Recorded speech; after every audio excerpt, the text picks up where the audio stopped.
The Avalon, a sleeper ship transporting 5,000 colonists and 258 crew members in hibernation pods, is traveling from Earth to the planet homestead Tumu, a journey lasting 120 years. 30 years into the journey, an asteroid collision damages the ship, even though it is theoretically damage-proof, resulting in a malfunction that awakens one passenger, mechanical engineer Jim Preston, 90 years too early. After a year of isolation, with only an android barman named Arthur for company, Jim grows despondent and contemplates suicide until he notices a beautiful young woman named Aurora Lane inside her pod. Jim views Aurora's video file and is smitten with her. After struggling with the morality of prematurely reviving Aurora for companionship, thereby robbing her of her future life, he awakens her anyway, letting her believe that her pod also malfunctioned. Jim asks Arthur to keep the secret that he woke her up until Jim himself has told her. Aurora, devastated at having to live out her life on the ship, unsuccessfully attempts to re-enter hibernation.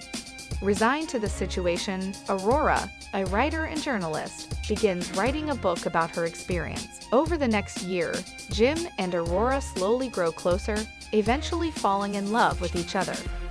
Jim intends to propose to Aurora, but after Arthur hears Jim say that there are no secrets between Aurora and him, Arthur inadvertently reveals the truth to her.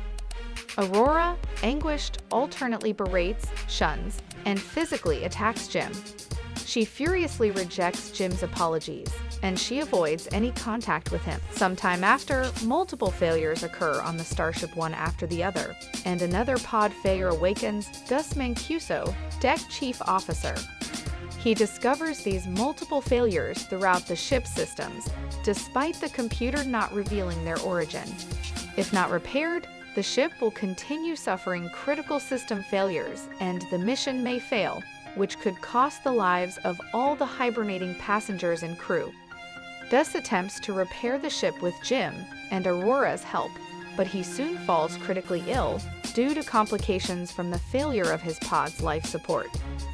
The Autodoc, the ship's automated medical diagnostics and treatment pod, reveals that Gus has suffered a pansystemic necrosis caused by multiple failures of his hibernation pod. This only gives him hours to live. Before dying, Gus gives Jim and Aurora his deck chief ID, allowing them to access crew-only areas and try to repair the ship. Jim and Aurora discover a series of hull breaches from the asteroid collision 2 years earlier.